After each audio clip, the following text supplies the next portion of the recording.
Good day, learners. Welcome once again to today's lesson. Today's lesson is about rates of change. Remember, this is also part of calculus. In this topic, when you see the word rate of change or any word which has anything to do with change, you know you have to differentiate. Words like decrease, increase, drop, or when they just talk about rate of change. If you see words which indicate any form of extreme, like maximum, like minimum, like least, like most, like highest, lowest, tallest, shortest, coldest, hottest, all these kind of words where they talk about the extremes, you must know that you differentiate and equate it to zero. Equate that derivative to zero. If you have both, in a way they talk about the rate of change and they also talk about the extreme. Just like when the question says, determine the time at which the rate of change will be at minimum or maximum. We know that when you see minimum, maximum, you differentiate. Rate of change will differentiate. So if you see both, it means you find the second derivative and equate it to zero. Let's take example here, the word example. The city of, let's say the city of Johannesburg conducted research to see the change in the number of rats in one of the townships. The expression below represent the number of rats n in thousands versus time in months. Remember, when the units must be taken into consideration when you read the statement. Now, you'll see later what I mean.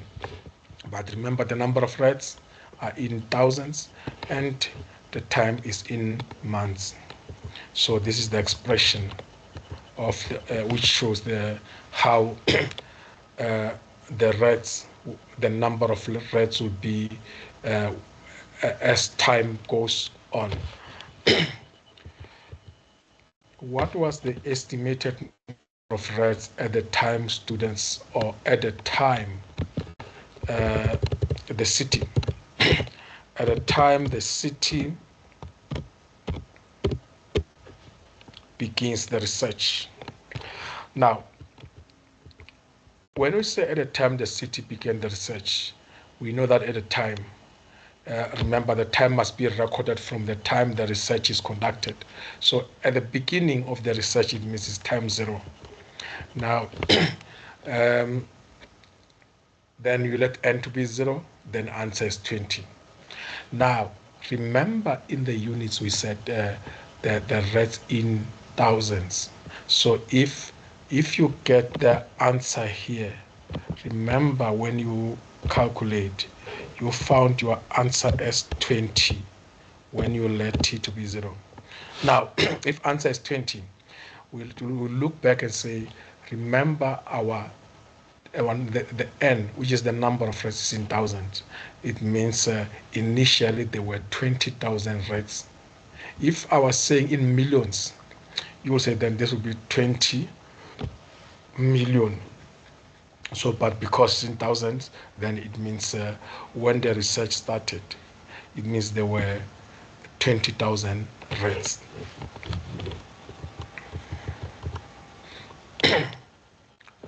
What is the estimated number of rats in the 4th month? Now, remember we say estimated because here we're talking about the estimate. What is the estimated number of rats in the 4th month? So it means you'll just substitute t as 4. The reason why here you don't differentiate, because they never said, the question doesn't say anything about the change. So you just substitute this time in the original equation. Number 3, determine the rate of change in number of rats in the second month. Because now we talk about the rate of change. We talk about the rate of change. It simply means that we have to differentiate. As I indicated, when you see the rate of change, it means now you differentiate. Let's highlight this, the rate of change.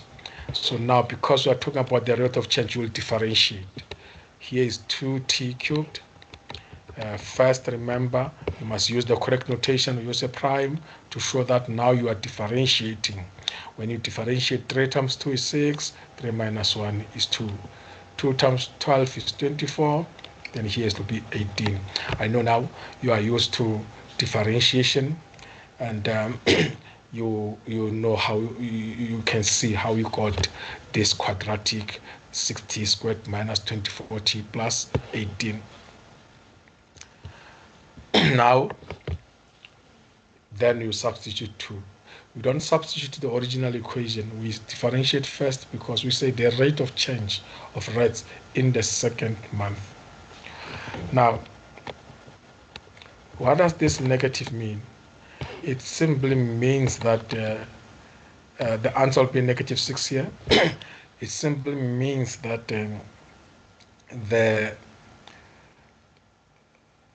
the estimated decrease at that period was 6,000 rats per month.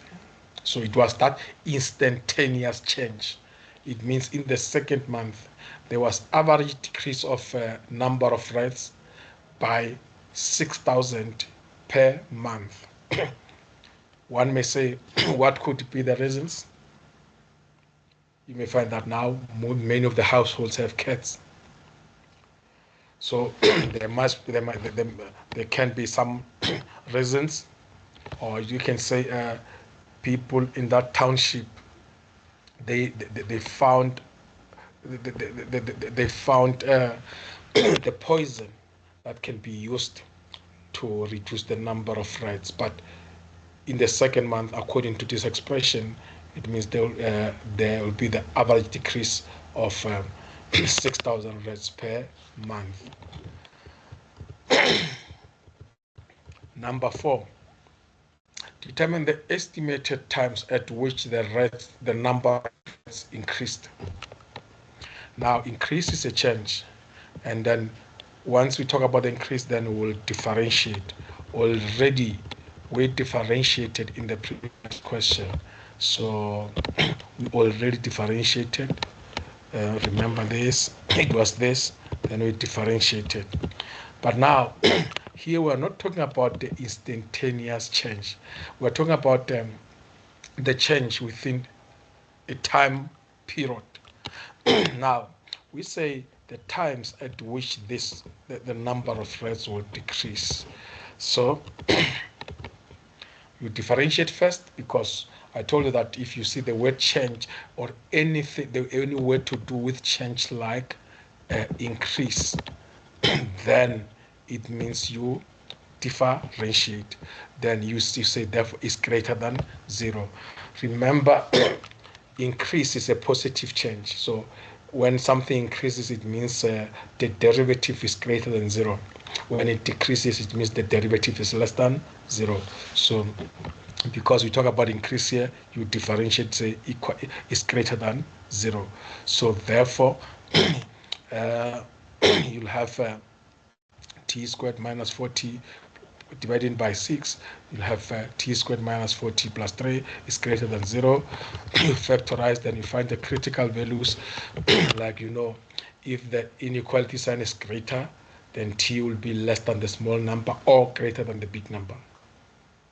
If it was less, we'll say t will be between 1 and 3. But now here, because it's greater, we'll say t is less than 1 or t is less than 3. But remember, anything that is less than 1, it means it's 1 up to negative infinity. But now we cannot have the negative number of rats. So it means now it will be restricted. So it don't be from 1 to negative infinity, but you can say from 1 to 0, because there will never be a negative number of reds. So, and then we say or equals to. Why do you say equals to? Because you can have, it's possible to have 0 number of reds. So it means the red population can be um, brought to the end. Now,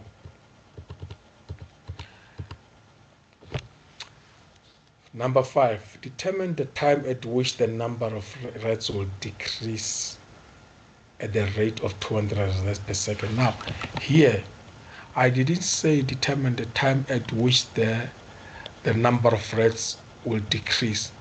I said the number of reds, where the number of reds will decrease at a rate of 200 reds per second. It means here we talk about instantaneous change. But because now it's a decrease, you differentiate, but you don't say greater, less than. But if I was saying determine the time at which the number of reds will decrease, it means we'll talk about the time range. But here we are specific, we say, well, decrease by 200 reds per month. It means now we talk about instantaneous rate of change. So it will be -2. Why it is -2, not -2000? Because remember, in the equation, the number of reds must be in thousand. It means this 2000, we don't write 2000 because already the equation is in thousand. Now, then you say -2. Why do you say -2? Because it's a decrease. Then you take 2 to the other side. Then you see that the roots are irrational. Then you can use the quadratic formula. It means somewhere in the middle of the second month, towards the end of the third month, or in the middle of between first it will be between the second and the third month towards the end, or between the first and the second. So when time is 2,82 months, or 20 as to 1,18 months, it means at that period, those times, then the estimated decrease in the number of reds 2,000. Determine the greatest number of reds during the period of the research. Remember, I told you that when you talk about any extreme, extreme can be greatest, lowest, all these kind of things. This greatest number, then it means you differentiate and equate to 0. Remember, you already differentiated. Then you divide it by 6. Then the answer will be 1 and 3, meaning that 1 and 3. But one will be tempted to say, therefore, when time is 3, then it will be maximum, and it's not like that. Remember, when you have a cubic graph, remember this is a cubic graph because this is t to the power 3. When you have a cubic graph, we know that when the coefficient of t cubed or x cubed is positive, the graph will start with the maximum and then the minimum. So by looking at this graph, it means for maximum, or for the greatest, the maximum, t will be 1. So it means if they were saying the least number, the least number of reds, for the least or the minimum, we'll say t is 3, but for maximum t is 1. So to get the